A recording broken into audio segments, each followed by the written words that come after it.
All right, what is up, ladies and gentlemen? Welcome to this week's edition of Intelligence Chek. I don't know about you, Con, but this week has kind of dragged on for me. Feels like a hot minute since we did our last episode. It does actually. Yeah. So either way, I'm your host, Paul, or Grim, whichever you prefer, and of course my co-host is Conrad. What's up, boy? What's up? So today we are tackling the last class available to player characters in D&D 5e, official class I should say, and that is the Wizard.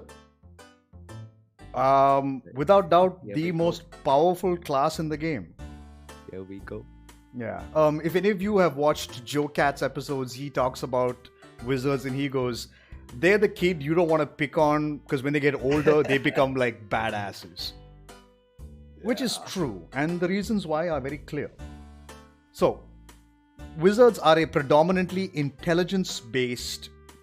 Not predominantly. They are an intelligence-based caster. Predominantly, it seems. But they are known as the utility casters of the group. Like, they have access to spells that nobody else has access to. The wizard spell list is gargantuan.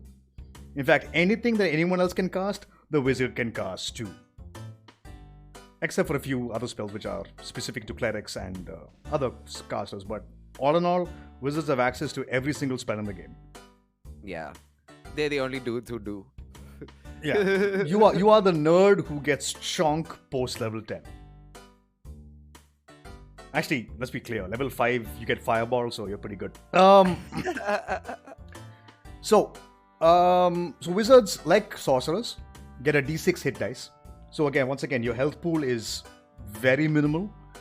So when you're making a wizard, I would recommend, of course, intelligence to be maxed first, then your constitution. And if you're one of those casters who are going to be using mage armor, then obviously dexterity too. And let's be clear, we're all going to be picking up mage armor because we are squishy as fuck. Because we don't get to wear armor.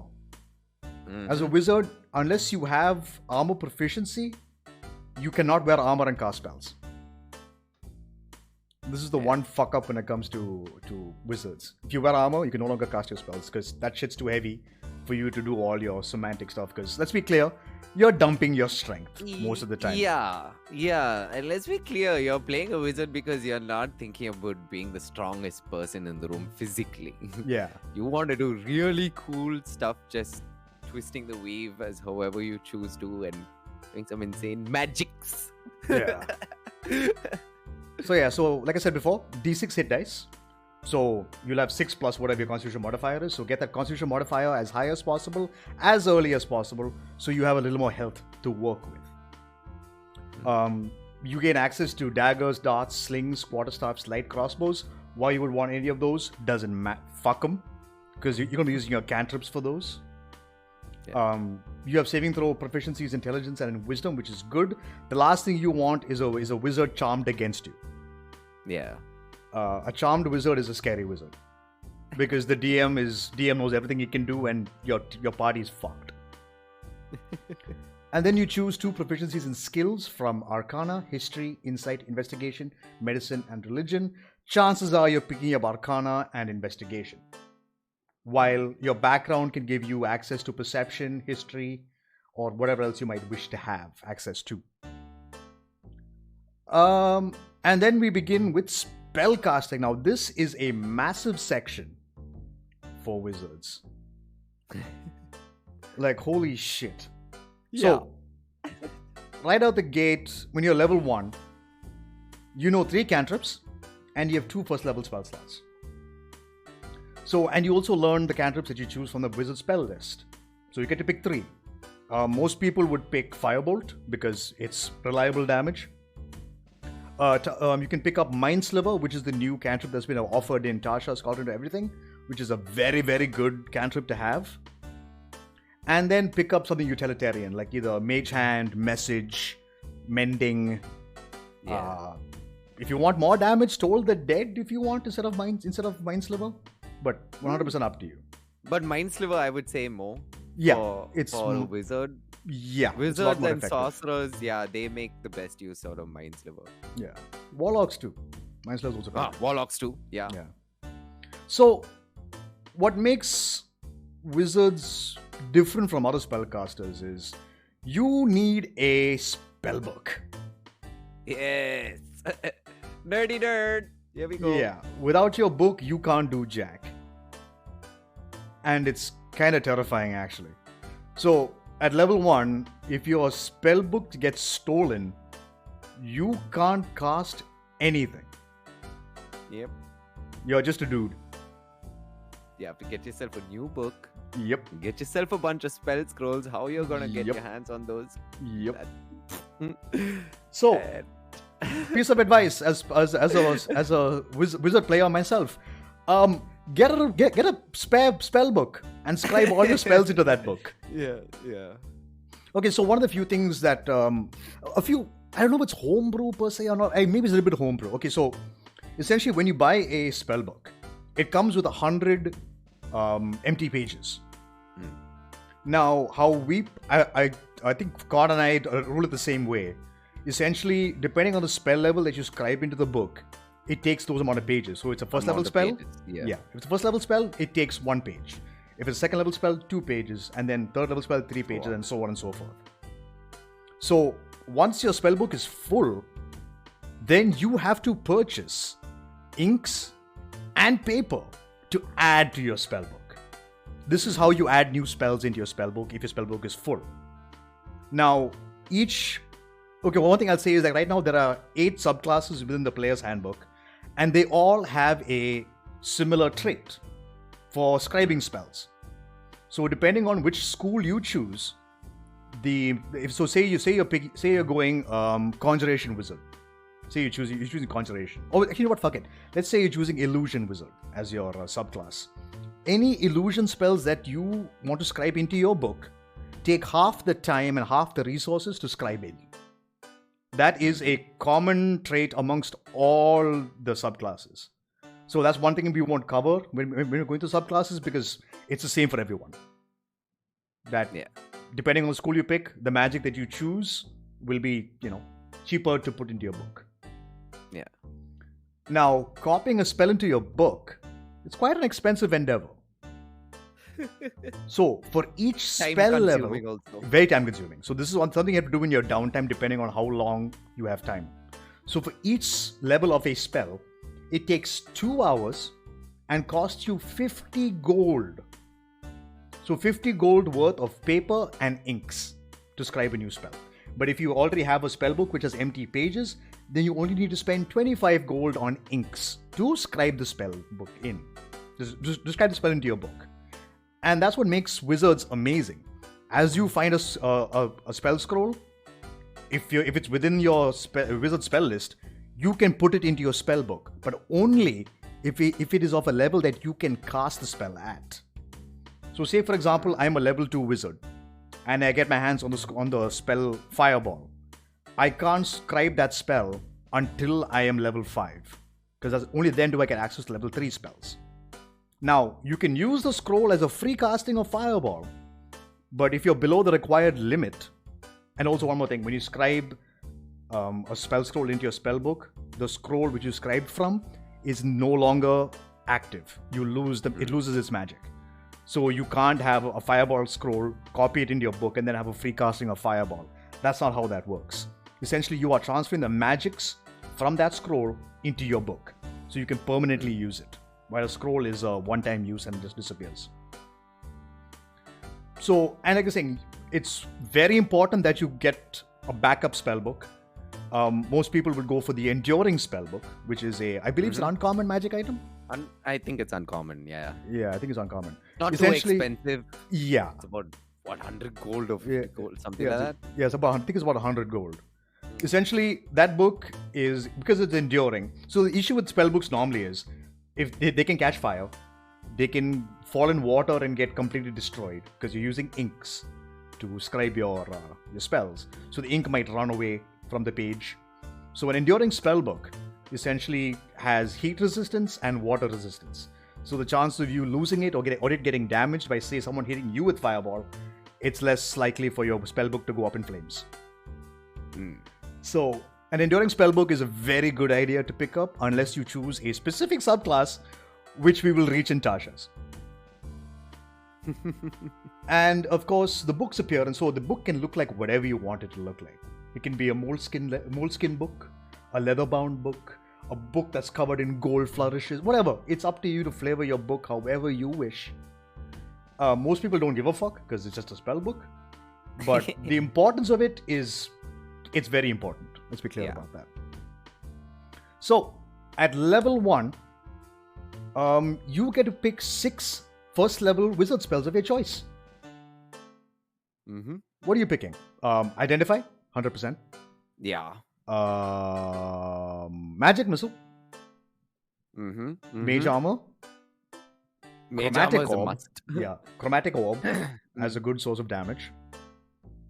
And I don't know, what else would you pick? I'm trying to think at the top of my head first level spells. Like those 4 itself, what you mentioned, are awesome.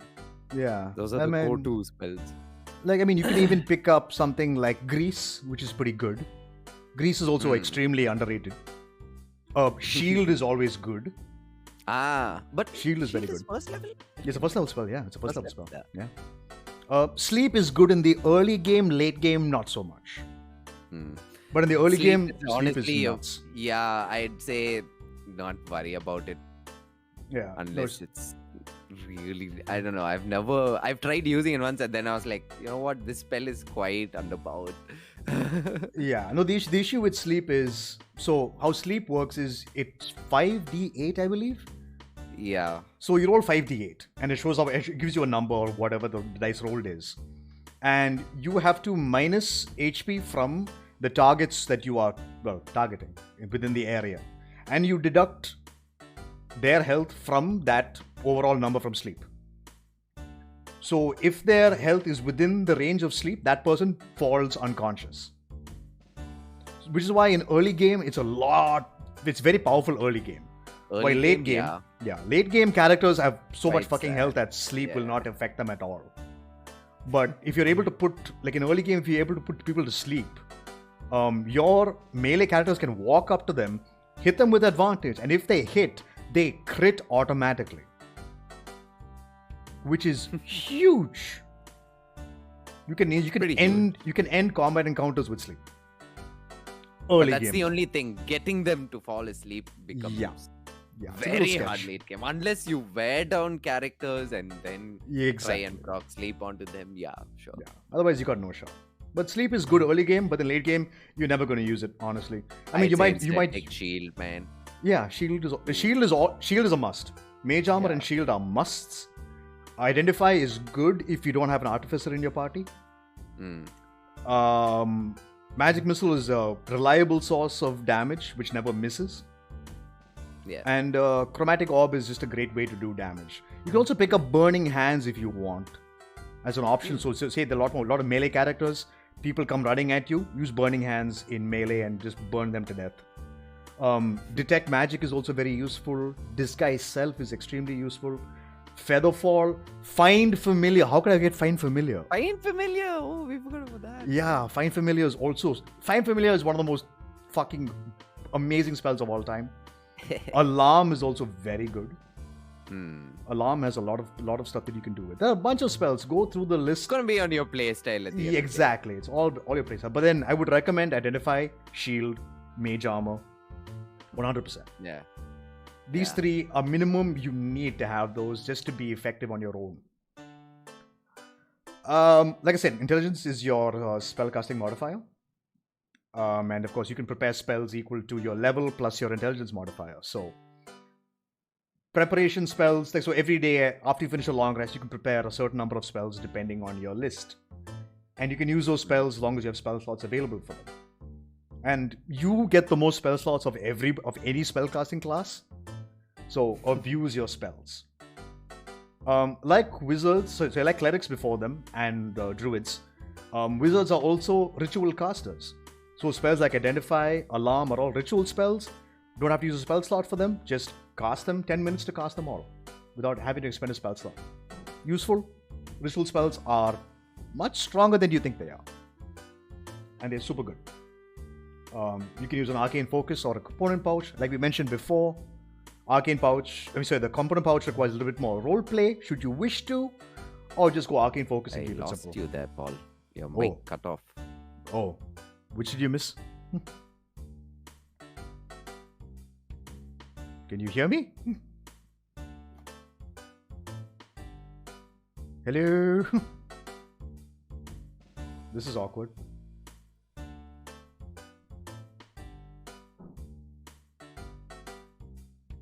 Oh no.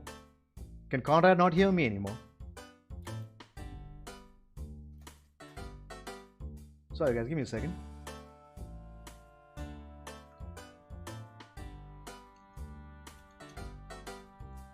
Apologies guys, apologies.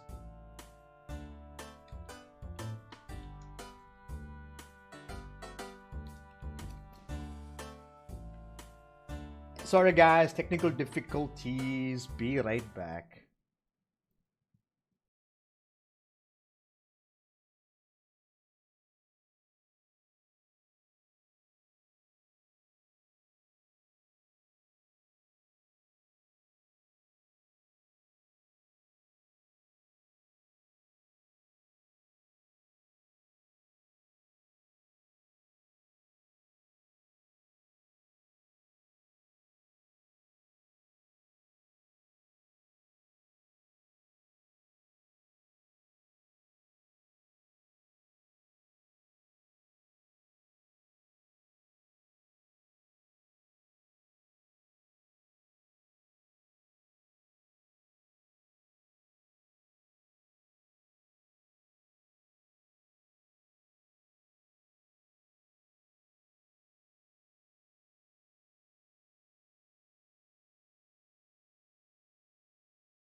Sorry about that, guys. We had a bit of a technical problem on Conrad's end, I believe. Everything okay now, dude?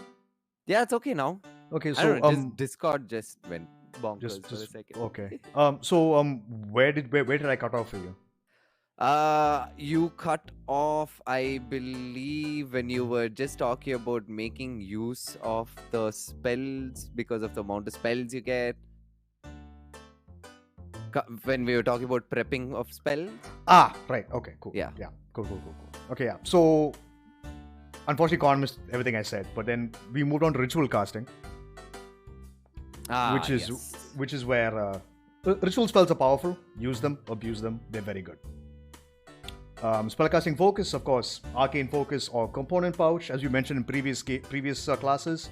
If you're going to pick a component pouch, just keep in mind that bit of role plays involved there, but should you wish to or not, up to you.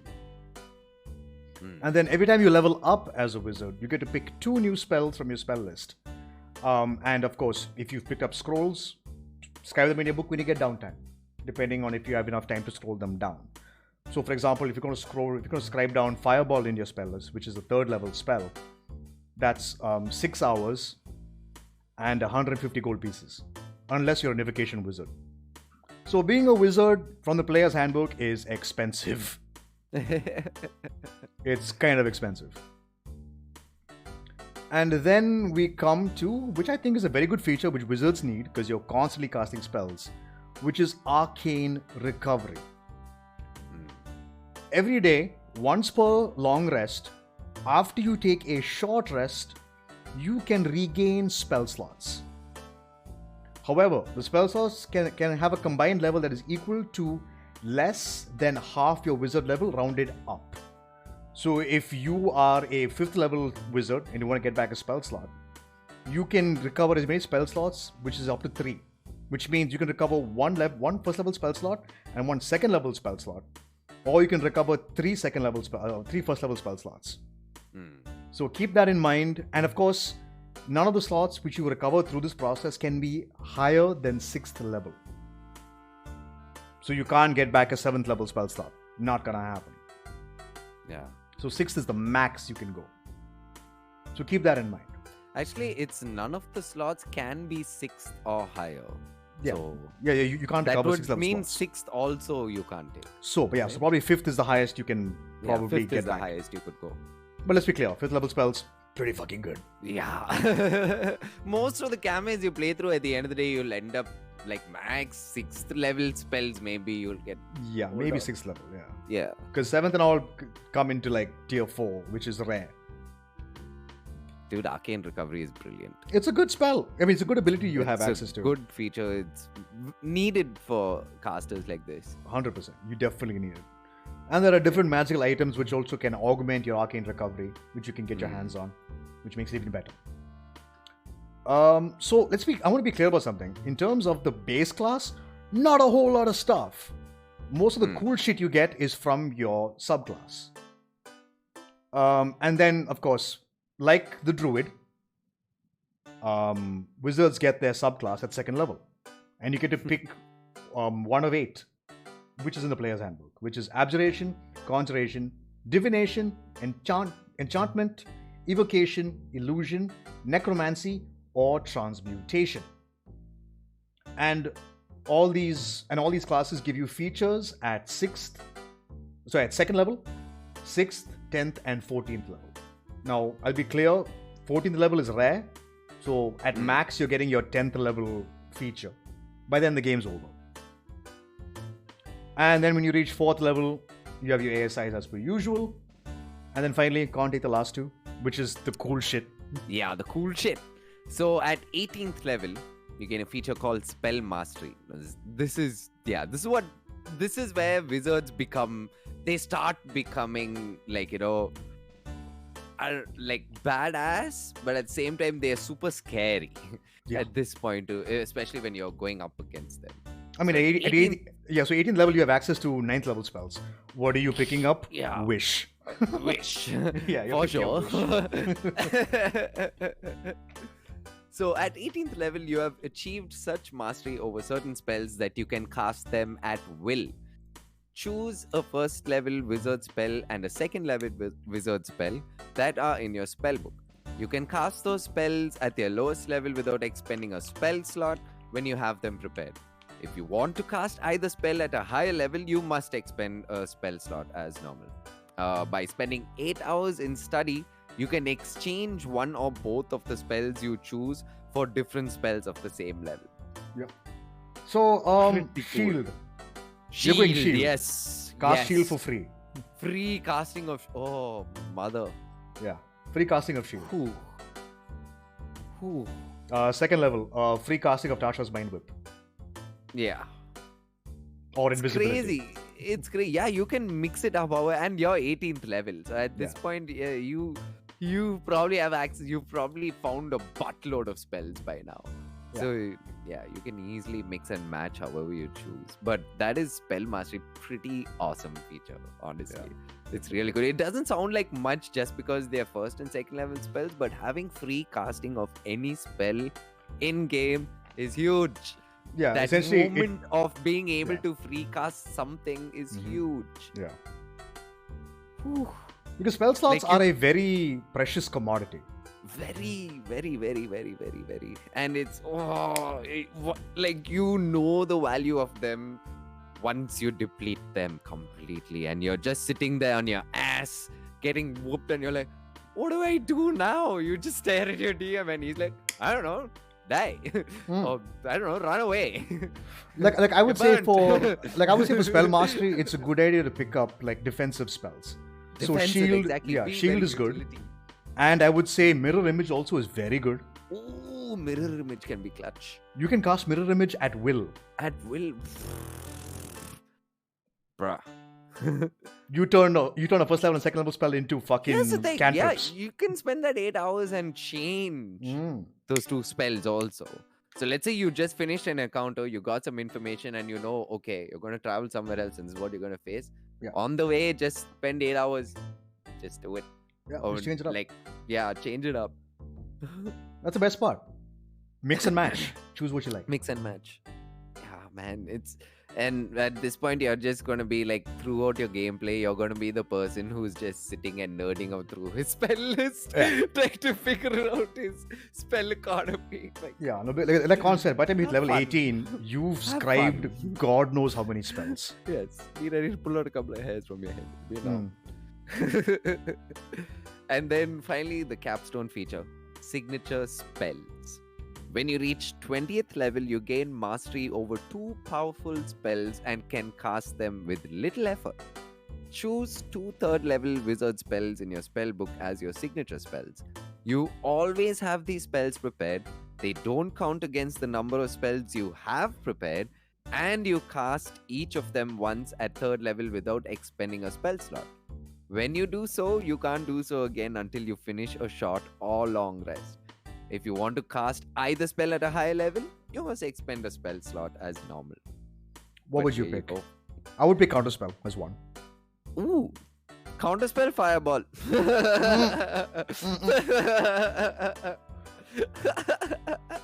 Sure. Maybe It was the Counterspell. last fireball in, like, some badass big monster fight, and your final chance to get out. But yeah, Fireball as many times for short rest, like once for free per short rest. For free per short rest, bro. Not bad. Huge. Yeah. So yeah, signature spells. Again, wizards are fucking terrifying. Yeah. Once a wizard hits level 10 and on, nothing can stop them. Yeah. You are a wrecking ball of death. And here's the other side of this double-edged sword. DM has mages in his hand too. Mm-hmm. They are called archmages. Yeah. Most of them are at Yeah. least. By the way, because as DMs you end up getting to pilot some of these crazy ass mages, and you just sit there looking at the shit that they can do, and you're like, oh, I'm sorry, buddies. Yeah. This got hurt. I will always say pick up Counterspell. Like even Always. So yes. let's say the first 6 levels you never run into a caster, and you're like, I don't need Counterspell. No, you need Counterspell. No, you need it. It'll You come know in what? handy. Save this for what we were planning to do for next week's episode. We'll Okay, delve yeah, into stuff yeah, that. yeah. Yeah. Counterspell, pick it up. It's good. Yeah. But But that's yeah, those that's are the the base. features. That's the base features. Not many base features. However, the actual subclasses give you a lot of stuff. A lot of stuff. And it's good in a way you have just a few base features to take care of, because trust me, man, the spell, it's your spell book which is going to just take your life. Yeah, That's the main thing. It's so bloated. your party is gonna hate you because you're taking all their money. Yeah. But let's begin. School of Abjuration. Take it away, buddy. Okay, so let me go to that page. Oh, it's right here on this side. So, School of Abjuration. So, again, you get to choose your arcane tradition at 2nd level itself. So, the first feature you get when you choose the School of Abjuration is called Arcane Ward. So, starting at 2nd level, you can weave magic around yourself for protection. When you cast an abjuration spell of 1st level or higher, you can simultaneously use a strand of the spell's magic to create a magical ward on yourself that lasts until you finish a long rest. The ward has hit points equal to twice your wizard level plus your intelligence modifier. Whenever you take damage, the ward takes the damage instead. If this damage reduces the ward to 0 hit points, you take any remaining damage. And kind of works like temporary hit points, basically. Yeah, and it's quite good. It's quite good. It's quite good. Abjuration wizards are so abjuration magic is very protective magic, Very, very defensive magic. Yeah. So if you I don't know, say you don't have a tank in your party, or that, or maybe the paladin dropped, or the fighter dropped, or the barbarian's completely out of position, and you're getting bombarded. This is always useful. Arcane Ward is quite good for protecting yourself. Quite good. And while the ward has 0 hit points, it can't absorb damage, but its magic remains. Whenever you cast an abjuration spell of first level or higher, the ward regains a number of hit points equal to twice the level of the spell. Once you create the ward, you can't create it again until you finish a long rest. So you have a permanent source of protection Protect. for long rest. You could actually just pop this in your first round of combat. Actually, just pop it out if you know you're getting into a big battle. Pop it out by you. Yeah. But I mean, the only issue is it has to be an abjuration spell. That's the only limitation. Sure. Yeah. But there are some pretty good abjuration spells which you can use. But again, like I'm saying, we'll go into those spells when we do the spell episode. Yeah. So that's Arcane Ward. That's what you get at 2nd level. Then at 6th level, you get Projected Ward. So starting at 6th level, when a creature that you can see within 30 feet of you takes damage, you can use your reaction to cause your Arcane Ward to absorb that damage. If this damage reduces the ward to 0 hit points, the warded creature takes any remaining damage. Not bad. Actually, not bad. So, like I was saying, if you drop this in the first round, it's good. It's going to be there and it's going to be absorbing the hit points and stuff. Even if it goes off after 3 rounds, it's fine. At least it's absorbed a certain amount of it. Say one of your party members is completely out of position. You can help them out by giving them protection. Yeah. And here's the thing. It says takes damage. This could also work for AoE spells as well. For Fireball, Lightning Bolt, Dragon's Breath. All this stuff works. Just absorbs the damage. And the creature just has to be within 30 feet of you. That's the only limitation. Otherwise, any and all damage is reduced. And it's good. Give it your barbarian. He'll take even less damage. Oh god.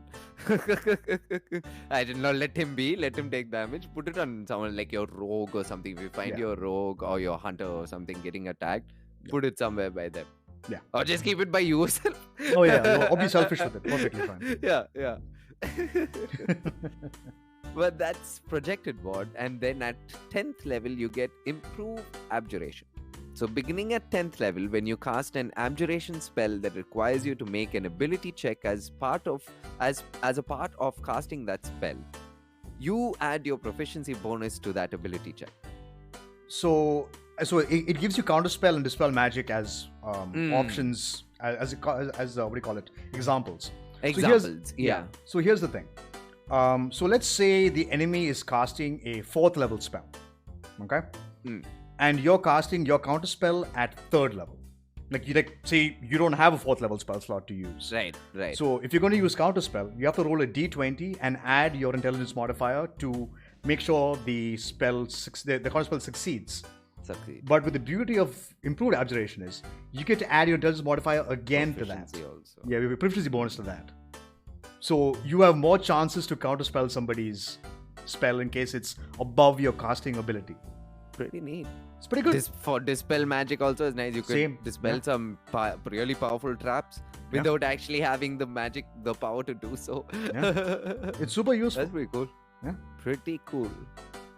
And then the last feature you get is Spell Resistance. Starting at 14th level, you have advantage on saving throws against spells. Furthermore, you have resistance against the damage of spells. Now this one... So here's the thing. Certain races get advantage on saving throws against magic by default. So it doesn't seem great. Although the second part of it, yes. Yeah. The resistance is always good. without question. I think that's why they did that. Yeah. Because they'd have figured, wizards are never normal people. Yeah. So that's the thing. So like most like if you pick like say a satyr or something, like satyrs by default have saving throw advantage against spell effects. So it's one of those things like pick a race and that first feature, the first sentence of spell resistance, it's negligible at best. However, like we mentioned before, resistance to damage of spells, that's useful. That's super useful. Yeah. Something like a fireball. I mean, at 14th level, you're casting much more powerful spells, but fireball, you take half damage. Yeah. Pretty good. But that is the school of abjuration. And also, I forgot to mention, so any abjuration spells that you'd want to copy into your book, now the cost and the time to copy those spells into your book are halved. Yeah. Like we mentioned, so you will see Abjuration Savant, Conjuration Savant. Yeah. This is common across all the subclasses. Yeah. Which is why we didn't talk about it, because we already mentioned it before. Exactly. I figured, like, I did that. I was like, don't need to. Then I was like, no, might as well just mention it. Yeah, we mentioned it, yeah. But I mean, like I said, that completely works with every single subclass. Depending on which school you choose, you get to scribe those spells for half cost and half time. Next up is the School of Conjuration. Pretty cool one. Yeah. You conjure shit from wherever the fuck they are. From the abyss, from the Feywild, from hell. Conjure shit. So, once again, Conjuration Savant is there. We already spoke about that. Then you also get at second level, Minor Conjuration. Starting at second level, when you choose this school of magic, you can use your action to conjure up an inanimate object in your hand or on the ground in an unoccupied space you can see within 10 feet of you. This object can be no larger than 3 feet on a side and weigh no more than 10 pounds. Its form must be something that is non-magical, of an object that you have seen. The object is visibly magical, radiating out a dim light to 5 feet. The object disappears after 1 hour when you use this feature again, or if it takes any damage. Now, this is okay. I mean, it's early level stuff, so... Yeah, I mean, like, you can use it to trick somebody. Like, you can almost set up almost like an ambush. Like, you can put down what looks like a magical scroll or a magical weapon, like just a sword, but it looks magical. And someone might go, ooh, free shit, and come, and then you can just ambush the motherfucker. Yeah. So, I mean, like, that's probably the best use of it, but as a second level feature, not great. It doesn't do a whole lot for you. Doesn't do a whole lot, honestly. Yeah, which is kind of sad. Then we have level 6, which is Benign Transposition. Starting at 6th level, you can use your action to teleport up to 30 feet to an unoccupied space you can see. Alternatively, you can choose a space within range that's occupied by a small or medium creature. If that creature is willing, you both teleport, swapping places. Pretty good. Like, say you're... Good old switcheroo. Exactly, like, say you get displaced out into the middle of a fight. Your barbarian or fighter or paladin are 30 feet behind you and you are surrounded. Do you mind? Zoop! Swap places. Pretty good. You get to escape for free. Yeah. I mean, being able to teleport regardless is super useful. Yeah. But the thing is, you're going to do this once per long rest. Per long rest. Or when you cast a concentration spell of level 1 or higher. Pretty good. But that's the thing though, it's an action to do so. So casting a spell seems weird. But basically you cast a spell, next turn you can you can. You can just teleport out if you need to. It's one of those, it's a weird action economy thing. And remember, action economy is what fucks with people. So be careful about that. Then at level 10, you gain Focused Conjuration. While you are concentrating on a conjuration spell, your concentration can't be broken as a result of taking damage. Pretty good. By 10th level, you have a bunch of summoning spells, and especially something like Vitasha's Guide to Everything, Cauldron of Everything. You gain access to a lot more summoning spells. And some of those summoning spells are super powerful. So being able to maintain that despite taking damage can be good, because you've got another body on the field doing more damage or soaking damage for you. Yeah. So, super useful. Then we've got, at 14th level, durable summons. Starting at 14th level, any creature that you summon or create with a conjuration spell has 30 temporary hit points, which is just buffing up your summons. They live longer. Pretty good. Pretty good. Conjuration is it's not mediocre. Okay, mediocre is the wrong word. It's not mediocre. It's okay. Very low tier. Yeah, out it's of okay. the subclasses, out of the arcane traditions, it's very low tier. Yeah, because I mean, again, the features, like what makes a wizard amazing is the fact that you get access to every fucking spell. Yeah. What I would have preferred is, like, say if you conjure something, you get to conjure 2 of them. You know, that would be cool. It's actually a nice subclass you can homebrew and work some things out with your DM. Yeah, like work this, around like, some like minor conjuration, work that around a little. Yeah, I mean, like, also, like, you can also just, see, that's the problem. You use a conjurate spell. Wizards can learn Raise Dead, but that's a necromancy spell. So durable summons no longer gets that effect. Gets know that, what I mean? Yeah.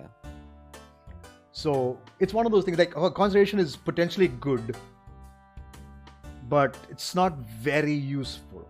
Like, most of the time you're going to be using your other spells and not conjuration spells. Like, summoning shit is good, don't get me wrong, fun stuff, but then that's all you're doing, and you become that one trick kind of guy. But then wizards are the utility cast. They're supposed to do multiple different other things. I'd rather focus on Wall of Force, like concentrate on Wall of Force or Force Cage or fucking what do you call it, Haste. Stuff like that seems a little bit more useful for my concentration than just bringing an extra body onto the field. Know what I mean? Right. Yeah. Makes sense. I mean, I'd rather haste the barbarian. You'd be more, you'd be doing more in the fight. Yeah. Also. Yeah. Because anything you conjure, I don't know if conjured creatures use your bonus action for attacks or not. I'm not sure. Because I haven't played a conjurer, I haven't conjured anything. I haven't been a wizard long enough to conjure shit. So I've never tried it. But again, if you want to be that person who brings in a bunch of creatures into the fight, this could be the choice for you. Is it a good choice? Doesn't seem like it, but it could be good. Don't get me wrong. Because at the end of the day, you're still a fucking wizard. A fun thing is at 14th level, you're fine familiar. If you have a familiar, it has 30 temporary hit points. Is fine familiar conjuration? It's conjuration, right? It should be. If it's not, then holy shit. I mean, fine familiar. Yeah, it's conjuration. Oh, there you go. Yeah, summoning. So I figured it would be. Yeah, it is. It's conjuration spell. There you go. I have a little owl with you as 38 points. Awesome. Yeah, because most like wizard familiars have like one hit point. Yeah. So having that extra buffing is good. Next, we're moving on to what everyone claims is the best subclass for wizards. Apparently, this is top tier. So, Con, take it away. The School of Divination. So the first feature you get under this school is called that's Portent. Portent, yeah. Portent, yeah. And starting at second level, when you choose this school, glimpses of the future begin to press in on your events. When you finish a long rest, roll 2 d20s and record the numbers rolled. You can replace any attack roll, saving throw, or ability check made by you or a creature that you can see with one of these foretelling rolls. You must choose to do so before the roll, and you can replace a roll in this way only once per turn. Each foretelling roll can be used only once. When you finish a long rest, you lose any unused foretelling roll. So here's the problem with this. It's a gamble. Oh, okay. I mean, okay. Yeah. Let's be clear. The feature is actually quite powerful, but it's a gamble. Because you have to roll that dice before the DM rolls their attacks. So say for example you get a nat 1 and a nat 20 when you roll your portent. Yeah. You can decide when you use it for whoever you want. But it has to be done before the other roll happens. So say a giant creature is about to attack you, you can just roll nat 1 into it immediately and it misses you. Chances are it might have missed regardless. So you're kind of throwing And away a you've portent. used up, yeah, that's true. Like being able to change someone's role on the fly is very powerful. Like this is why people think the divination wizard is so good. But I think a lot of people forget the fact that you have to do it before the role happens. Yeah. You're like, I mean, I'm going to it could portent be- this. I would say this becomes very powerful in situations where you see someone like one of your party members who's probably they're all like on their deathbed. They're probably gonna die if they take this next hit. That's when, if you have a shitty roll in your hand, say like a 4 or 5 or something that you roll, you can use that. Yeah. I mean, you Try instantly and save that person, give them Exactly. one more chance. Yeah, you instantly get that number which you've rolled. Yeah. You immediately say they get natural 20 instantly. Yeah. Like death saving throws, it works because it's a saving throw. You can bring somebody a backup immediately if your cleric say is too far away to help them or something. But there you go. It's a good feature. It's Good just feature, a gamble. But it's a gamble. It's a big super gamble. gamble. You see, like what I would have liked is if portent scaled. It doesn't. It doesn't Sadly, scale. it doesn't. Yeah. I mean, how would it scale, honestly, though? Get more dice. Right. Like when you hit 6th level or whatever, you gain one more d20. Right. Max it out maybe at maybe 4 dice. Yeah, 4 die max. More than that would be too much. 100%. Yeah. 4 dice maximum you gain of portent. That could be good. You could homebrew that feat with your DM if he's into it. Could do that. Mhm. But that's a feature you get at 2nd level.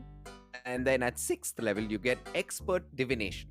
So beginning at 6th level, casting divination spells comes so easily to you that it expends only a fraction of your spellcasting efforts. When you cast a divination spell of 2nd level or higher using a spell slot, you regain 1 expended spell slot. The slot you regain must be of a level lower than the spell you cast and can't be higher than 5th level. Pretty good. Pretty good. Pretty Like good. you could cast like a 4th level spell and regain a 3rd level slot. It's awesome. Yeah, okay, so to be clear, divination magic is not very offensive. It's very utilitarian. So you get spells like locate object, see invisibility. Mind spike is an option. That's pretty good. Mind spike is a good spell. Detect thoughts, perhaps. Tongues, clairvoyance. Arcane eye, which we spoke about, super useful. Locate creature. The spell itself, divination. So commune with nature, commune. All scrying. So divination is extremely utilitarian in its usage.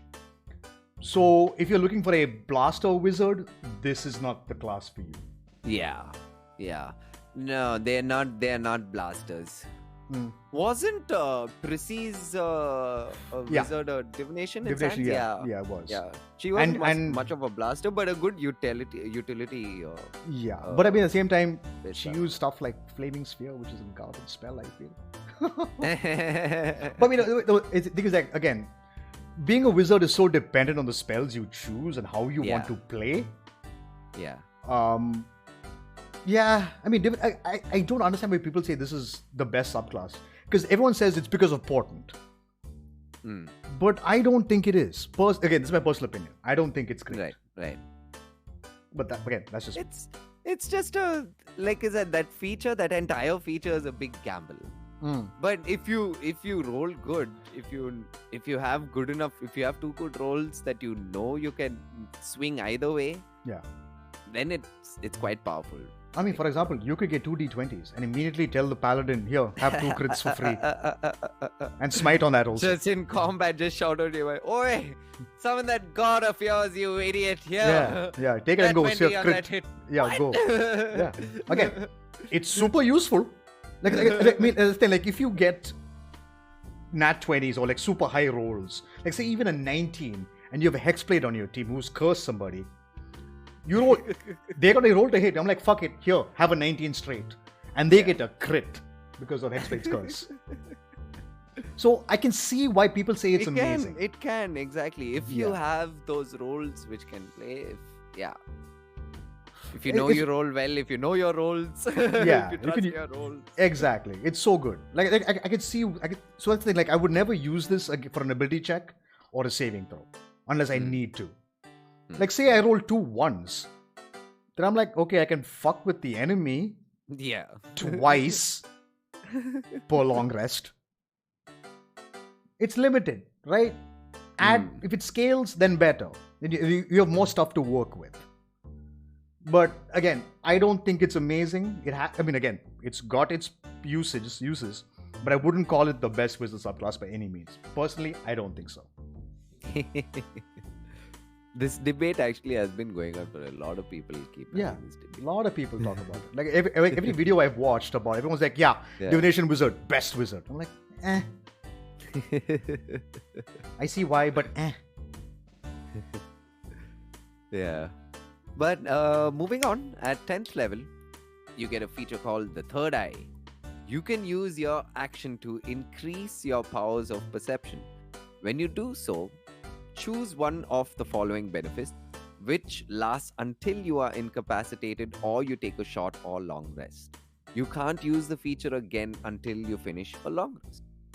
So the features you get are Dark Vision, Ethereal Sight, Greater Comprehension, and See Invisibility. I would say Ethereal Sight or See Invisibility. Dark Vision is easily sorted if you're just a fucking any race but human. Yeah. Like just make a elf and you have Dark Vision. And again, you can use your, like, after you finish your rest, you can change it up, I guess. Yeah. So. But I mean, like, what's just build a race and Dark Vision immediately becomes pointless. Yeah. But Ethereal Sight, Dark Vision is situational. Fun. Yeah. Because Ethereal Sight gives you the ethereal plane, which means See Invisibility is pointless because you can see everything. And Greater Comprehension is just cast a spell, comprehend languages. Yeah. And you can read any language. See Invisibility is useful, but Ethereal Sight tends to make it useless. Because you can Dark see Vision you is can a see little the real sad plane. because, yeah, as you said, a lot of races end up. There are a lot of races ending up having Dark Vision. So if you're playing this subclass, get something that has Dark Vision because you know you're going to get Third Eye at some point. Then you can pick something else. Yeah. But again, it's 10th level. Having Dark Vision that late, Sight, as you said, is like, I'm just going to is the best out of it. It's pretty good. Yeah. Oh, speaking of great, so your portent scales at 14th level, but it's 14th level. But yeah, whatever, go for it. Yeah. Greater Portent. The visions in your dreams intensify and paint a more accurate picture in your mind of what is to come. You can roll 3 d20s for your portent feature rather than 2. Like I would say, portent at level 2, you gain 2 dice. Third Eye gives you another one. And Greater Portent gives you 1 more. So you have 4. That's a great way to scale it.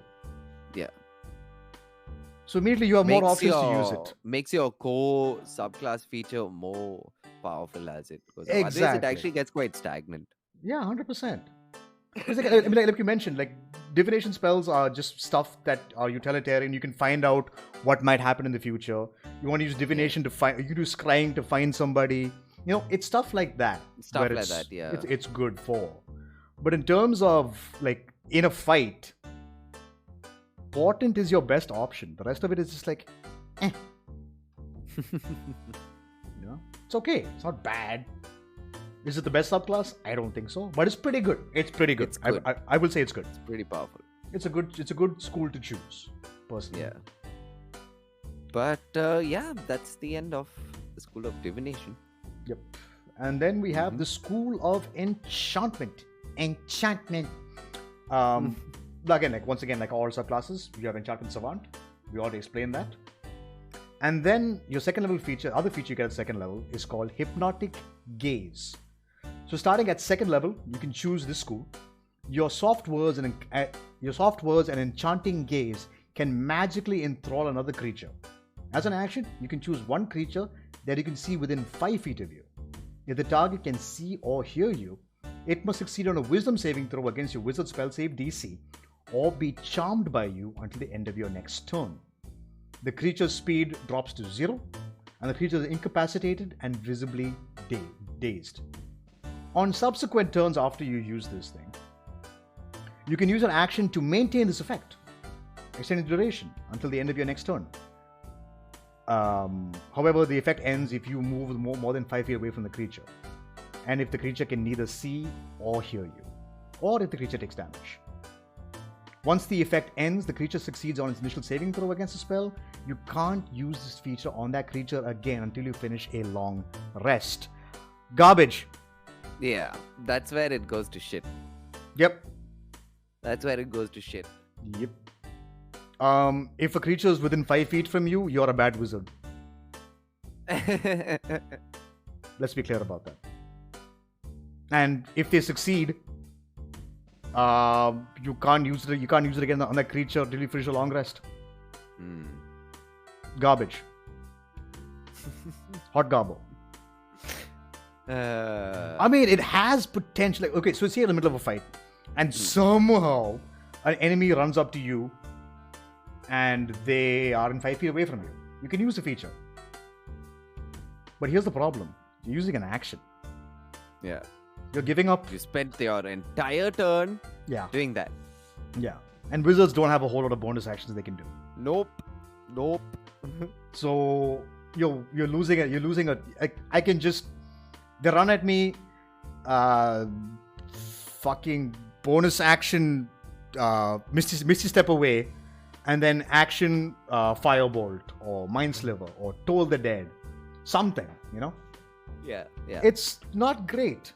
Again, this potentially, but then again, this could work in terms of roleplay. Like, say you're infiltrating a place, there's a single guard in front of a door. Put him to sleep. He's stuck. He can't do anything. Yeah. Your party gets to walk through, no problem. Again, it's one target and they have to be within 5 feet of you. Not good. Mediocre. It's a shame. Yeah, it's a sad feature. Then we have Instinctive Charm, which you get at 6th level. When a creature you can see within 30 feet of you makes an attack roll against you, you can use your reaction to divert the attack, provided another creature is within attack's range. So here's the problem. If it's just one guy, this is pointless. You can't use this. You need to be... So essentially this will require you to jump into the middle of a fight, the last place a wizard wants to be. So the attacker must make a wisdom saving throw against your spell save DC.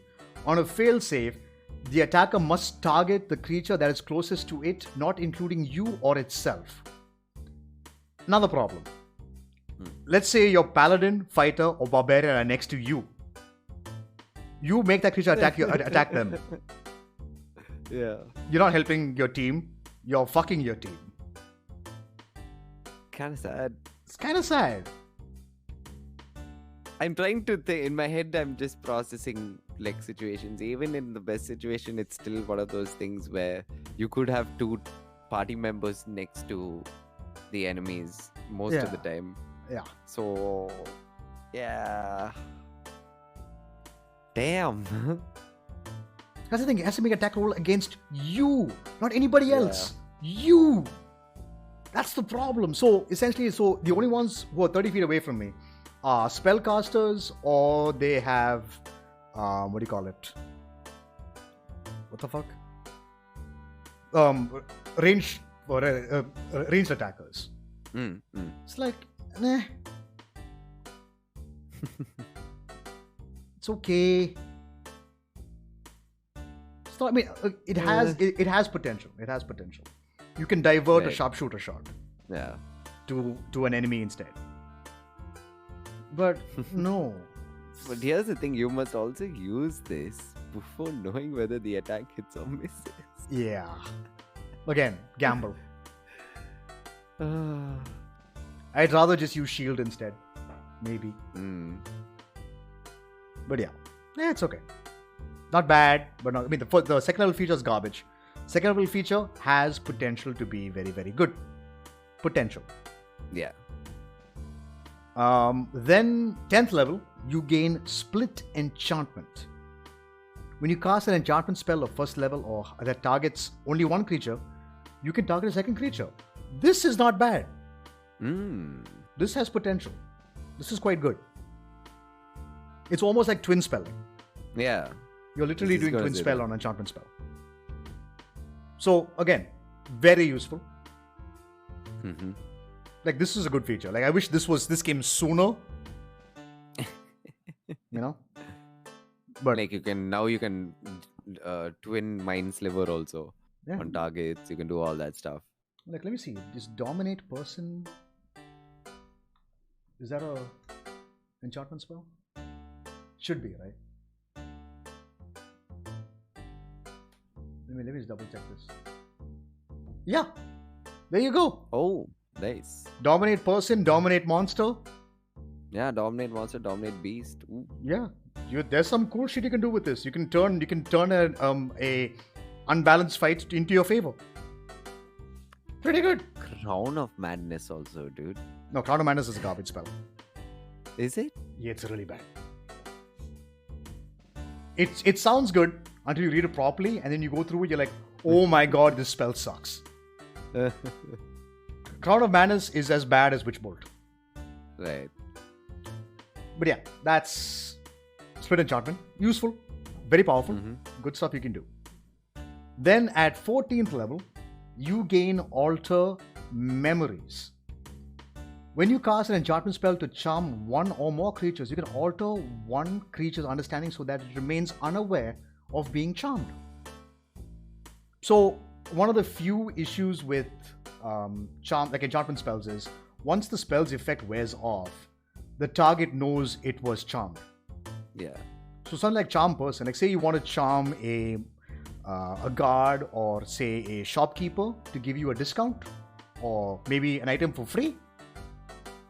Alter Memory lets you just make sure that they never knew they were charmed. Which is actually super useful. Like a lot of people misread charm person. Like guys, the moment that spell effect ends, they know that you charmed. They know that you charmed them.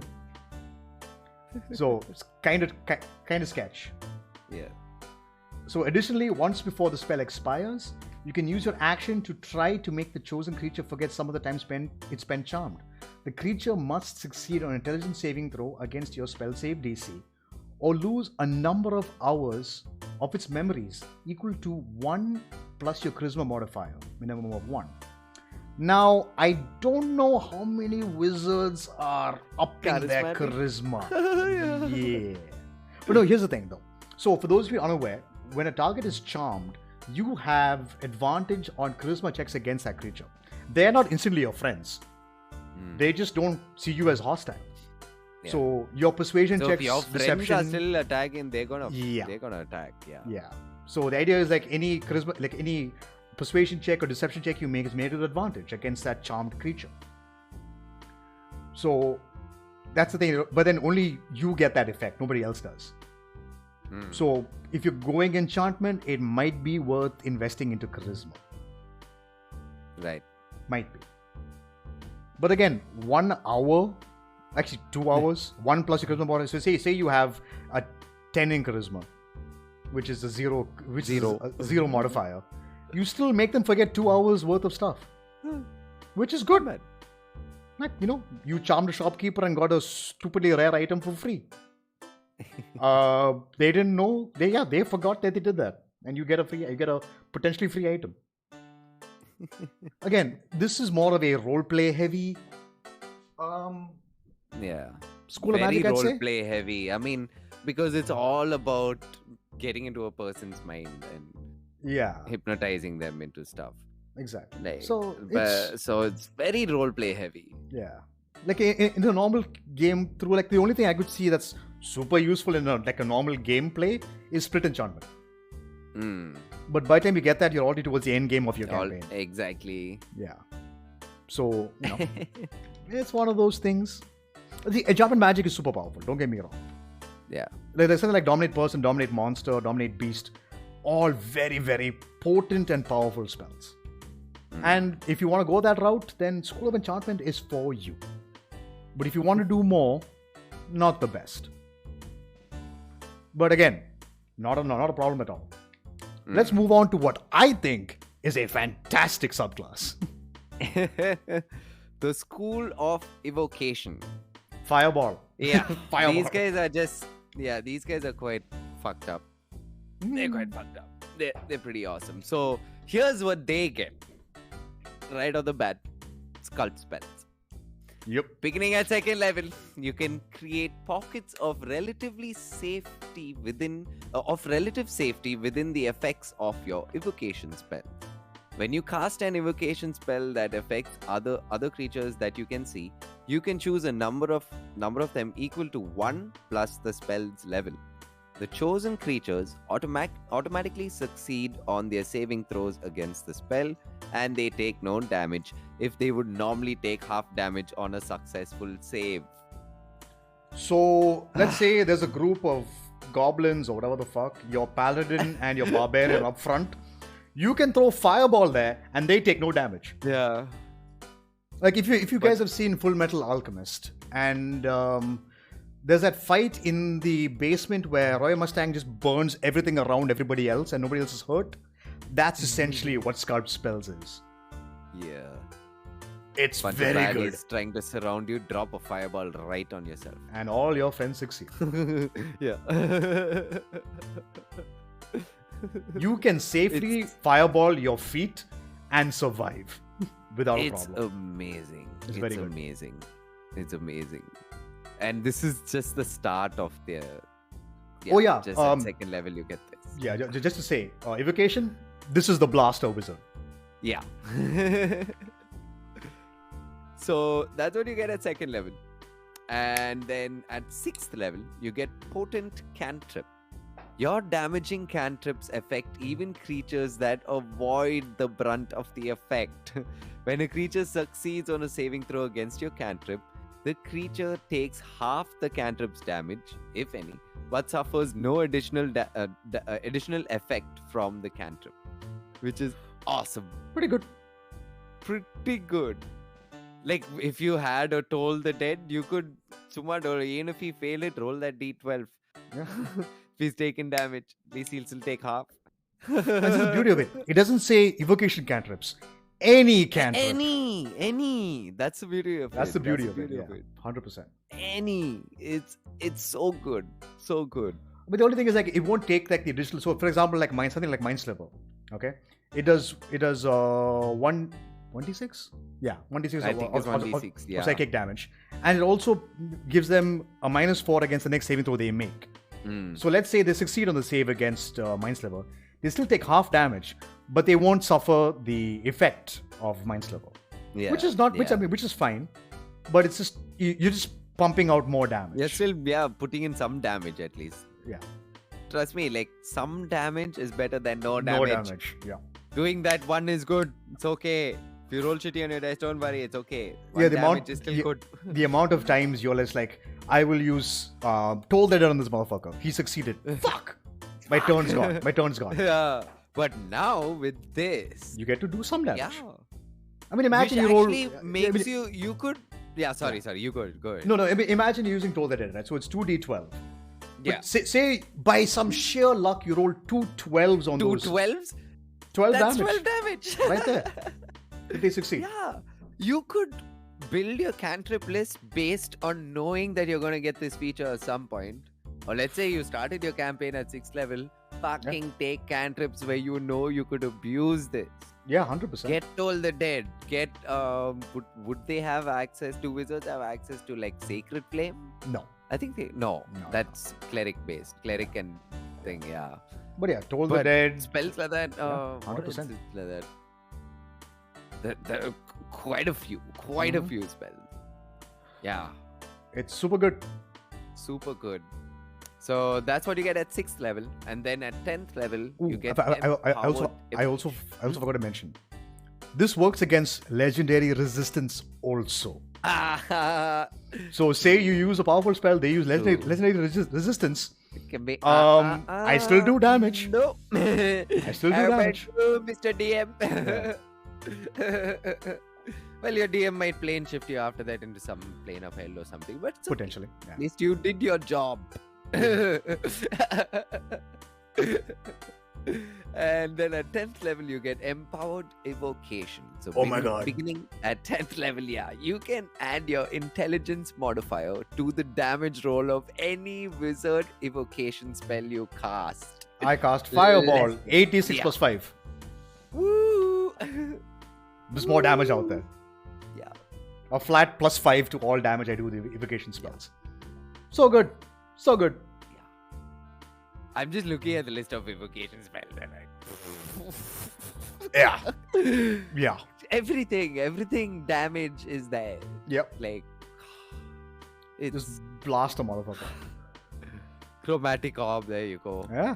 There you go. Add damage to that. Yeah. 3d8 plus 5. Jesus, man. Yeah, this is pretty brutal. And at 10th level, you are going to have some high level spell slots. So, what at 10th level, you should have at least one 6th level spell slot? At least. I believe. least? I believe. Hold on. Let me double check that actually. Or more. At 10th level, actually. you have 2 5th level spells. Or 2? Oh, Yeah. no 2 6th. 5th Okay. level. Yeah. No 6th yet. Right. That's, I mean, it's still good. Still good. 5th level slots, yeah. And, oh man. Fuck yeah. Yeah, you're going to be pissing off your DM quite a bit. Mm-hmm. Quite a bit. DMs, don't be afraid to like use this shit against them also. Yeah. It's cool. It's Remember, there in the players, rules, it's in the book yeah. we use. Remember, players, double-edged sword. What you can do, the DM can do too. And you know the DM's gotta take his time, especially with the mage. Ooh, Yeah, it's always fun making mage. I think that's why I don't make a player mage, because I enjoy DMing them more. Like playing NPC mages, Yeah. they're already so badass, and you don't have to worry about thinking about stuff. You know the badass stuff they do, and you're like, Yeah. But playing a mage is so much fun, dude. so Play much a- fun. Play a wizard sometime. They're great. I will actually. I will. At some point, I will. And the last feature, which you get at 14th level, is over channel. So starting at 14th level, you can increase the power of your simpler spells. When you cast a wizard spell of 5th level or lower that deals damage, you can deal maximum damage with that spell. Yep. Here's the loophole. All you want is fireball, right? Yeah. Fireball and only fireball. The answer is always fireball. 80, you can cast fireball at 5th level. That I believe brings it to 10d6. You do 60 damage instantly. Instantly. 60 damage. Boy, oh boy. But of course, there is a balancing edge to this. Yeah. So here we go. Yeah. The first time you do so, you suffer no adverse effect. If you use this feature again before finishing a long rest, you take 2d12 necrotic damage for each level of the spell immediately after you cast it. That's scary actually. Pretty nasty. And each time you use this feature again before finishing a long rest, the necrotic damage per spell level increases by 1d12. This damage ignores resistance and immunity. So there is a big Caveat. There's a caveat to there's a it. caveat to it. But Yeah. I mean, if you're smart, just pump one fucking full 5th level casting of fucking fireball. Enough. Yeah. You don't need to expend this again and do it. Yeah. Good. Flat 60 damage? Hell yeah. 60 damage, bro. Flat 60. damage. You can immediately it just fucking creates a bunch of wounded creatures, and your party members are like, "Fuck yeah, let's go." You know. And if you, and I mean, again, like if you have the health pool, Do it again. Yeah, do it again. If you're the willing to situation take it, calls yeah. for it, exactly. If you're willing to sacrifice more health, go for it again. go for it. Yeah, no you one's can stopping you. you can end a combat encounter in 2 turns potentially. Yeah. Because you have I mean- sculpt spells and overchannel together. Exactly. I was just gonna say that you can. They run into just- melee. Hmm. Fucking go. Bye. My friends are fine. You're all turned to ash. It's good. Evocate. I think I love this would evocation. be my this would be my subclass, my go-to subclass if I play the wizard. Yeah. It would be this or the necromancer, because I do love summoning undead. I love being a creepy necromancer wizard as well. It's always, for me, that's my ideal wizard. I like a dark wizard. But this is, Yeah. Ooh, It's good. blaster. You want to do damage? This is your subclass. But that's evocation. Then we have illusion. Illusion is actually quite nice. So once again, like all the subclasses, illusion savant, you get that. Don't worry about that. The other feature you get at second level is called improved minor illusion. When you choose this school at second level, you learn the minor illusion cantrip if you don't have it already. And if you already know the cantrip, for example, say you picked it up at level 1, you have minor illusion. You get to learn a different wizard cantrip of your choice. And the cantrip doesn't count against your number of cantrips known. So you have an extra cantrip at level 1. Yeah. Should that you pick minor illusion. Or say you've picked all your cantrips, you get an extra cantrip regardless. Yeah. And when you cast minor illusion, you can create both a sound and an image with a single casting of a spell. Now, minor illusion, you can do either or. Yeah. This allows you to do it both together. So this immediately gives minor illusion a shit ton more utility. Minor illusion is, again, an underrated cantrip. Oh, You can do a lot with this. You can create... You can be very creative with it. Super creative. Like, illusion magic is only limited by your goddamn imagination. Honestly. But it's so good. It's actually very, very... It's super useful. Distract somebody. You can create, say, a baby crying to attract other people. Then immediately you can just, jump on them, surprise around. It's super versatile in the way you can do stuff. Illusion is very, very good. Yeah. Then at 6th level, you gain malleable illusions. When you cast an illusion spell that's a duration of 1 minute or longer, you can use your action to change the nature of that illusion. And provided that you can see the illusion. So you can actually change up illusions on the fly. It takes up your action though. But again, still awesome. It's pretty good. Like if if you're doing this out of combat, it's perfectly fine. You're just snapping your finger and changing it. Yeah, you have major image. Yeah. Change it up, make it scarier. Or make it even less. It's good. It's good. It's good. It's good. It's good. It's good. And then at 10th level, you gain illusory self. Beginning at 10th level, you can create an illusory duplicate of yourself as an instant, almost instinctual reaction to danger. When a creature makes an attack roll against you, you can use your reaction to interpose your duplicate between the attacker and yourself. The attack automatically misses you and the illusion dissipates. So this is almost like a passive, mirror image. So as a reaction, pretty cool. So you have mirror image, shield, and illusory self. You cannot be hit. Nobody can hit you. It's super good. Pretty good. And you can use this once per short rest. That's really, really good. Awesome. It's a good effect. It's really nice. So, illusion. Good stuff. Then the final feature is called, which you get at 14th level, is illusory reality. You have learned the secret of weaving shadow magic into your illusions to give them semi-reality.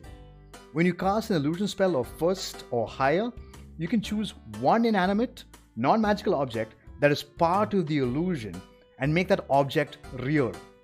You can do so on your turn as a bonus action while the spell is going. The object remains real for 1 minute. For example, you can create an illusion of a bridge over a chasm and make it real long enough for your allies to cross. Get out, yeah. So here's a great option for you. Use suggestion. I see where you're going with this. Illusory reality. Walk a guy off a cliff. Or use something like let's say for example, what's it called? Phantasmal force. Illusory reality. You can walk people after their deaths. You are there to fuck with people. And the illusion wizard is the best form of fuckery that wizards can do. Do it. It's amazing. It's super fun. Illusion is great fun. It's great fun. I Yeah. think this is one of those subclasses. Again, it can be roleplay heavy, and also in combat. Also, you will be able to do a lot of sneaky shit like this, especially with illusory reality. Whoo! Yeah, I mean, like, if you're traveling across mountains or whatever, just create a safe path for people to walk along. Yeah. Pretty good. Like say you're being chased by enemies. Immediately, once you're across, drop it. They fall to their deaths. Yeah. It's very good. Create a wall to stop people. You can create cover. You can create full cover. True, actually, for a minute. Yeah. Not bad. Yeah. 10 rounds in combat, bro. Yeah. You can fuck with people. That's awesome. I would actually love to play this sort of a character as a very passive character in a campaign, like as a playable character. In the sense, like I'd have this guy have a job, like wherever we go to with a party, I'll set up shop somewhere, have a little act, like and make money like that on the side. Yeah, illusion wizards are great. If you bump up your charisma on this one, pick up performance, and you can do some good stuff. It'll be super fun. Yeah, play around with it. It's good fun. So illusion, total fuckery. Have fun with it. Yeah. And I believe we've come to the final one. No, two more to go. Yeah. This one's a favorite of mine. Like School of Necromancy. I love dark magics. Dark magics is my kinds of magic. Yeah. So at second level, you get the feature you get is called Grim Harvest. You gain the ability to reap life energy from creatures you kill with your spells. Once per turn, when you kill one or more creatures with a spell of first level or higher, you regain hit points equal to twice the spell's level or 3 times its level if the spell belongs to the School of Necromancy. You don't gain this benefit for killing constructs or undead. So heal yourself constantly. Yeah, it's lifesteal. Yeah. But I mean, the issue is you have to kill the creature. Kill the creature. If someone else kills it, you don't get the feature. Yeah. But if you kill it, yes, fantastic. You could call it out and go, hey, it's mine. Yeah. You Again, could role play that in so many ways. Like you could be like you could tell your party member, you see my eyes just turn black as you try to go for your killing blow on that creature. and just shaking with say no. Like this is a great way to avoid your cleric from wasting spells to heal you. Yeah. Like I heal myself. I'm good. Thank you. There's nothing like being able to regain hit points if you kill something. Yeah. Life stealing in D&D is very limited. When you have the ability to do so, do it. Make sure you get the chance to do it and do it. Like let's say you're all fucked up. You cast fireball and hits a bunch of people. You can heal if they die. Jeez. Depending on how many creatures you kill, you gain twice. So say that there are 12 creatures. You're casting fireball at 3rd level. Double that. That's double that. So that's 6 per... Yeah, what? 6 times 12. 36 HP back immediately. Jeez. Yeah, there you go. You get to heal for that much. Say you're hurt, I heal that all back. No hit dice Necromancy, wasted. baby. Yeah, good fun. Dark magics. Love it. But that's the first feature you get. The second one at 6th level is Undead Thralls. You add the animate dead spell to your spell book if it is not there already. Oh, let's be clear. You are picking it up. You're picking it up. You're definitely picking it up. Come on, you're a fucking necromancer. Yeah. So when you cast Animate Dead, you can target one additional corpse or pile of bones, creating another zombie or skeleton as appropriate. So for those of you unaware, you can only summon one at a time. One at a time, yeah. This lets you summon 2. 2. Oh, I love it. Yeah. Whenever you create an undead using a necromancy spell, it has additional benefit. The creature's hit point maximum is increased by an amount equal to your wizard level, and the creature adds your proficiency bonus to its weapon damage roll. Yeah, otherwise, normal anime dead, they use their base stats. Yeah, and they're quite shitty base stats. You are buffing them to quite a decent amount. Decent, yeah. Quite a decent amount. Oh, it's a pretty good. It's a pretty, like, guys, if anyone's out there like me and you love playing necromancers, if you play Diablo and you play the necromancer, this is what you want, buddy. This is what you want. And then the next feature at 10th level is inured to undeath. So you have resistance to necrotic damage and your hit point maximum can't be reduced. You have spent so much time dealing with undead and the forces that animate them that you have become inured to some of their worst effects. So it's awesome to actually have this. Yeah, because like a lot of spells that use like necromantic mage tend to reduce your hit point maximums. Hit point maximum. And as a wizard, you don't want to lose your maximum hit points because you have so few to begin with. So this is useful. This is a nice subclass actually for Curse of Strahd. Ooh, is this what I'm going to make into our next venture of Curse of Strahd? Potentially. I don't mind doing it. Yeah. I don't mind doing it. I mean, yeah, having first of all having resistance to necrotic damage is huge. Yep. And then taking like the effect of it also being negated is awesome. It's awesome because that shit can rack up, man.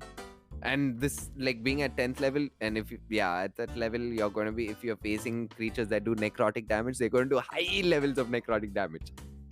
some stingy damage. Yep. Finger of death. Have fun. Yeah. And then the last feature is Command Undead. Starting at 14th level, you can use magic to bring undead under your control, even those created by other wizards.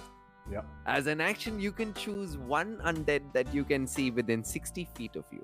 That creature must make a charisma saving throw against your wizard spell save DC. If it succeeds, you can't use this feature on it again.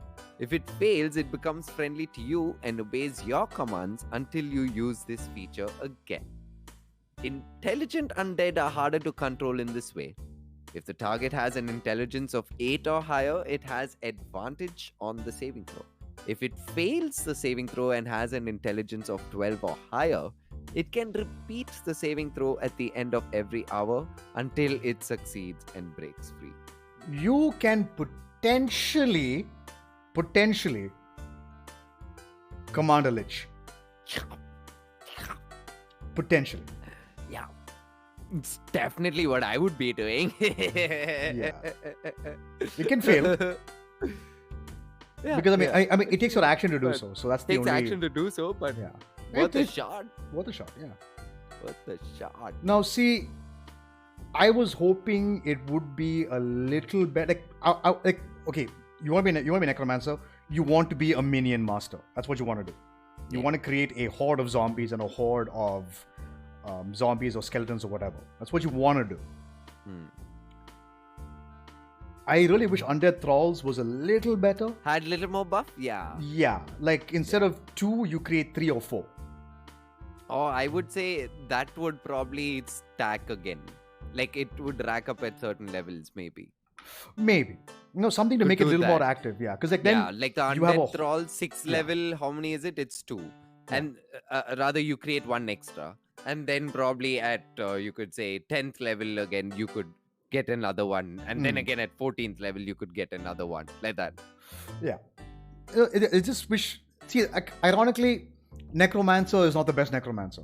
Apparently, there are other builds that you can do to create. Yeah. You can create a better necromancer using a different class altogether, should you wish to. Which is true, actually. Yeah. Like again, the necromancer, it's not as necromantic as you'd like. But it has, like, a lot of, after a point, some creatures actually have resistance to necrotic damage.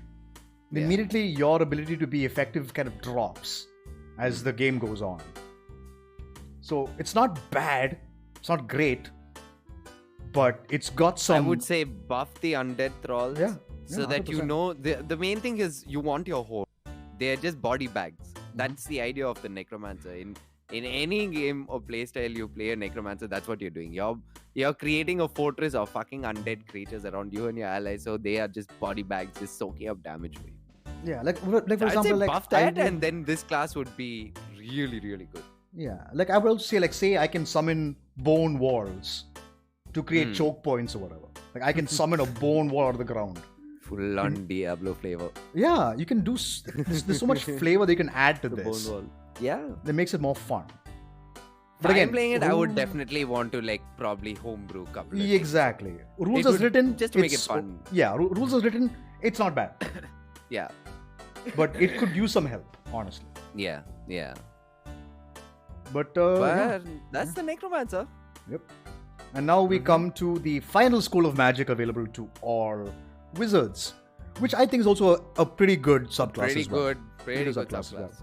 For those of you who watched Critical Role Season 2, this is Yeah, what Caleb was. And it's got some impressive stuff. Yeah. So, once again, as usual, Transmutation Savant, as everyone knows what that does. Then the other feature you get at second level is called Minor Alchemy. Starting at second level, when you choose this school, you can temporarily alter the physical properties of one non-magical object, changing it from one substance into another. You perform a special alchemical procedure of one object composed entirely of wood, stone, but not a gemstone, iron, copper, or silver, transforming it into a different one of those materials. For each 10 minutes you spend performing the procedure, you can transform 1 cubic foot of material. So you can turn wood into stone. 1 cubic foot. That's pretty large actually. That's pretty good. Yeah. And after 1 hour, or until you lose your concentration, as if you concentrate on a spell, the material reverts back to its original substance. Yeah. Problem. It's concentration. This is something you're going to be using out of combat. It's not good in combat. I mean, it has in potential. combat, you're not going to be changing I mean, it has potential. objects. Oh, wait, no, it takes 10 minutes, right? I do think. this? Wait. You can temporarily. Yeah. it's a process. No. So Yeah. 10 minutes you spend procedure. Yeah, so this is an 10, out of combat thing. Yeah. Completely out of combat thing. And it's not. It could be fun, but its applications are minimal at best. It's more roleplay than anything else. Yeah. And again, talk to your DM. You can cut that time down to like just an action if you want. Yeah. Like you can do magic tricks for kids. You know, whatever the fuck. You can be a side person on the side of the street, and you're doing stuff like transforming stuff for fun. Yeah. Or you want to be a charlatan and give somebody extra silver when actually it's just a piece of wood. Have fun with it and just run for your life after that. But that's your second level feature. It's not great. Yeah, it's fine. Then at 6th level, you gain Transmuter's Stone. You can spend 8 hours creating a Transmuter Stone that stores transmutation magic. You can benefit from the stone or give it to another creature, and the creature gains the benefit of your choice as long as the stone is in the creature's possession. So you get to choose, I believe it's 4 features. First one is Dark Vision out to a range of 60 feet, which again, if you choose a human, or say you choose a race that doesn't have Dark Vision, this is good to have. Or you can give them an increase of speed by 10 feet when the creatures are unencumbered. So give this to your rogue, give it to your barbarian, give it to your paladin, so they can run faster and get quicker into the fight. You can have proficiency in Constitution saving throws. So this could make you more viable to hold concentration on spells. Yeah. So instead of like say you're not level you didn't pick up resilient because wizards don't get Constitution saving throw proficiency. So let's say you max your intelligence at 4th level, you got your ASI, and you can just go. I'm going to now have proficiency Constitution saving throws. So I'm better off at maintaining stuff like slow, polymorph, what do you call it? Fucking haste, all this stuff. I'm more likely to keep the spell up and running than losing concentration on it. Yeah. Pretty good. And then finally, resistance. You get to choose one. You get resistance to acid, cold, fire, lightning, or thunder damage. So while you have this on you, you have resistance against one of those chosen elements. And you give it to somebody else also. Pretty good. Give it to your barbarian, keep it for yourself. Yeah. And here's the other thing. Each time you cast a transmutation spell of 1st level or higher, you can change the effect on your stone if the stone is on your person. So say I am going to cast a transmutation spell, polymorph, for example. I believe that's transmutation. I think it is. So immediately I say I have proficiency in Constitution saving throws, so I'm better. I can better maintain polymorph. Stuff like that. And I do believe it's a very well done feature actually. It's quite neat. They took that into consideration, and it's awesome that you can change it the moment you use a transmutation spell. It's not even an action or anything. It's just something you do. Yeah, you change on the fly to whatever suits your needs. Amazing. You're up against a fire dragon. Resistance to fire, please. I'm up against a lightning elemental. Lightning, please. Immediately, you can just constantly make yourself more resistant to taking damage. Yeah. And polymorph is transmutation. It's transmutation spell, yeah. Speaking of which, shape changer. At 10th level, you add the polymorph spell to your spellbook. If it's not there already. You can cast polymorph for free, but you can only target yourself and transform into a beast whose challenge rating is 1 or lower. So it's not great. You can't turn yourself into a dinosaur with this feature. I mean, you can still cast polymorph on yourself and turn it. Yeah, for free. But this is for free. Yeah. Sure, why not? I mean, you can at least transform into something useful if you need at the moment. But remember, the issue go up a tree there. Yeah, but here's the issue with polymorph also. Remember, polymorph is our wild shape. You take on the mental stats of the creature you turn into. Exactly. So be careful about that. I mean, you always know who your friends are, but you may not be as smart as you think you are. Like, you could have a 20 intelligence, and suddenly you turn into a bird, and intelligence drops to 2. So, like, what the fuck do I do now? You're just a dumb animal. So, keep that in mind. CR1 and lower, not too bad. Like, you turn yourself into a wolf if you want. Yeah. Stuff like that. Once you cast polymorph in this way, you can't do so again until you finish a short rest. And of course, awesome, you can actually. Yeah, and you can still cast it again using a spell slot if you want on something else. And then the final feature, which is Master Transmuter, which you get at 14th level. You can use your action to consume the reserve of transmuting magic stored within your transmuter stone in a single burst. When you do so, you can choose one of the following effects, but your transmuter stone is destroyed and it can't be remade until you finish a long rest. So, first one, Major Transformation.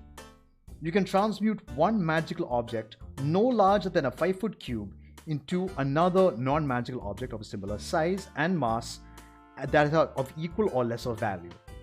You must spend 10 minutes handling the object to transform it.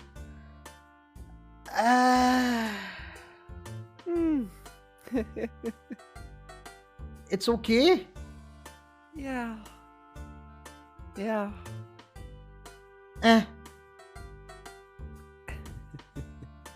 Next effect, Panacea. You remove all curses, diseases, and poisons affecting a creature that you touch with a transmuter stone. The creature also regains all its hit points. This is good.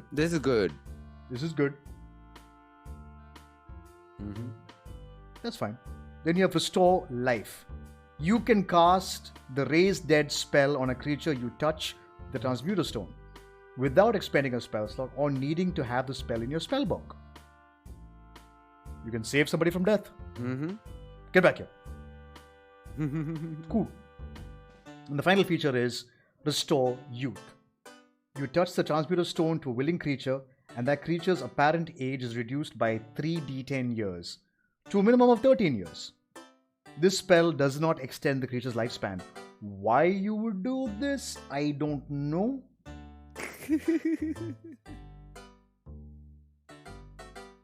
I mean, sure. I mean, as some baddie, if you find and you manage to get close to them and you want to fuck with them, or someone you just don't but like. I mean, it doesn't affect their stats though. Doesn't affect their stats. You can just make them a 13-year-old. Yeah, at max. It's low. You're basically using Panacea. Honestly, that's the best out of these. Yeah. And Restore Life is good. Restore Life also has potential. So transmutation, it's not as cool as you think it is. know what I mean? It has its uses, but Yeah. it's a little limited. Yeah. It sounds like it reads well. Mm. But then putting it into practice, it's not that great. Mm. Not bad, but not great. So, hit or miss, honestly, at best. But that ends it for all the subclasses and the entire wizard from the player's handbook, dude. And an end to all the classes. And that we're done we with all had the to cover classes. Yes. in the handbook. Yeah. We will now We're jump. done with the handbook basically for now. Yeah. For now, we're done with the handbook. And the future episodes, maybe touch on the more subclasses. It'll be from both Xanathar's and Tasha's together. Yeah. And we will no longer touch on the base class anymore. We'll go straight into what the subclasses offer you. And some of the options you get in those 2 books are phenomenal. That have really bumped up the stock of every subclass except the monk. Monk is After still this, garbage. we've just got a lot of fun stuff to talk about. We've done classes, we've done the races. Maybe we'll do an extended list of races and sometime in the future of all the other races that are out there. 100%. We look at more stuff as well, Yeah. Because there are a lot more races which are available to people now.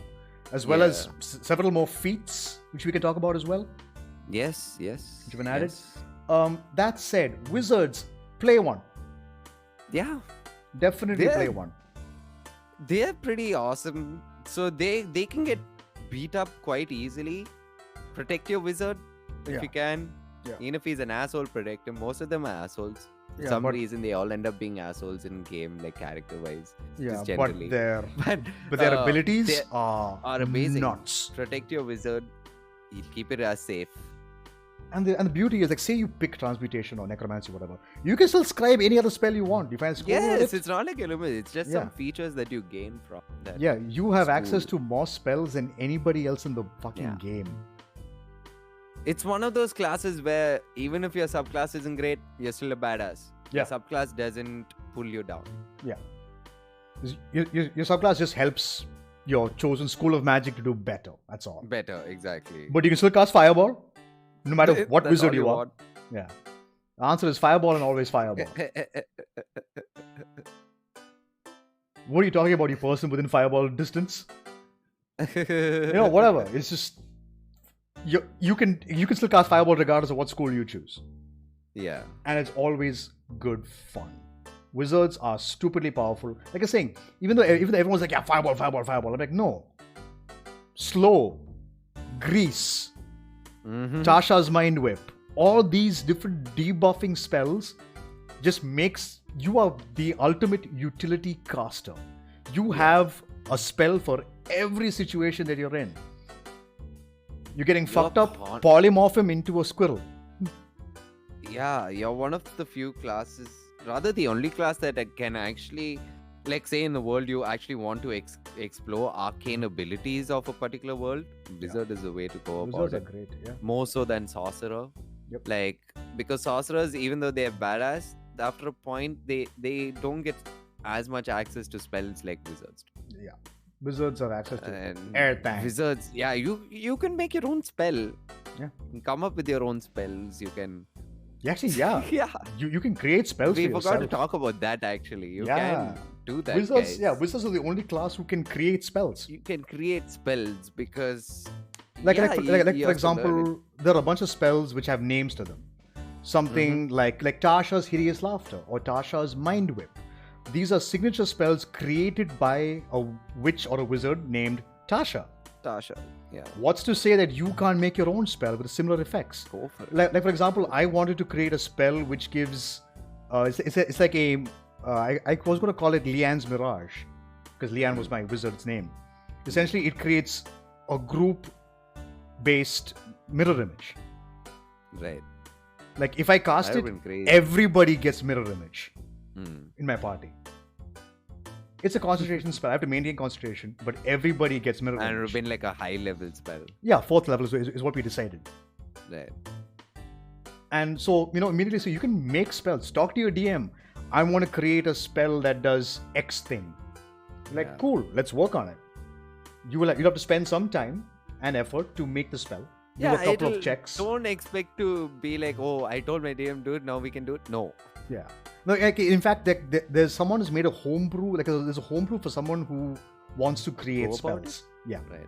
There's a homebrew rule set, which I think Steve uses, and I'll try and Usually I'll you'll try and find get so a hand. many- Yeah, 100%. Yeah, Easy to Reddit is Reddit. beautiful for D&D. 100%. The homebrew content on there amazes me every single time I go on there to just research something. Yeah, a lot of cool stuff. A lot of So- cool stuff. Wizards are nuts. But yeah, y'all can do that, guys. We forgot to mention that actually after Yeah. talking through them so much. Like, Yeah. you can do that. You can explore the arcane world within your campaign, like, way more than any other class. Yeah. You can get into some really crazy shit. You can create Heck, some. fuck, you cool can stuff. turn into an archmage yourself and Yeah. Then you're just do god what level. you want. You're god tier. You cannot be Yeah. touched. Nobody gonna fuck with you. But yeah, guys, The entire that's- campaign. Yeah. Don't joke. The entire campaign's over. Yeah. Year later, the guy who played the wizard rings up the DM. Hey, so since I'm an archmage now, how about I take up that encounter with that other dude? And he Yeah. fine. I this wanna go- Saturday, I I'll wanna fix go it kill a up." god, yeah. Okay, cool. I'll call Yeah. the guys. it'll be fun. They're just here to watch. Yeah. But I believe that's it for us. Yeah. Next week we'll touch on our favorite spells. Mm-hmm. So the idea, so what we're going to do is we're going to pick 3 spells from each level, Yeah. and we're going to tell you which classes use them best, like what we think which classes use them best, and how to apply them in terms of how they work within the gameplay element of it all. Mm. So tune in for that. And but I believe that's everything we can talk about, right? Yes, Yeah, sir. I think so. So, thank you guys all so much for watching. Remember, you can hit us up on our socials at House of Grim for me, at Connorboy24 for Con. Follow us on our various Twitch accounts. You can see his link is there in the chat. And hit us up on Instagram, of course, socials, and of course the artwork done by Priscilla Dillon. Hit us up for any artwork that you might like and want. And I believe that's everything. So thank you guys all so much for watching. And we'll see you guys all next week. So from us to you guys, till then.